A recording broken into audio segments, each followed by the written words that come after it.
Kamakailan lamang, ang pansin ay nakatuon sa aktres na si Kim Chiu at aktor na si Paulo Avellino na tila may sorpresa si Kim para sa nalalapit na kaarawan ni Paulo. Ang ipasyal ito sa kanyang hometown sa Cebu. Nakatakda ngang magbalik muli si Kim sa Cebu para sa isang event.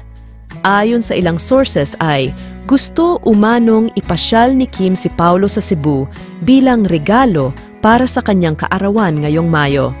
Gusto niyang magkaroon ang aktor ng espesyal na karanasan na puno ng kasiyahan at pagre-relax sa kanyang espesyal na araw. Ang kanilang plano para sa paglalakbay ay nagdudulot ng mga tanong sa kanilang relasyon sa labas ng trabaho. Bagaman, wala pang opisyal na pagpapahayag tungkol dito mula sa kahit sino sa dalawa, hindi maiiwasan ang pagtatanong mula sa kanilang mga tagahanga.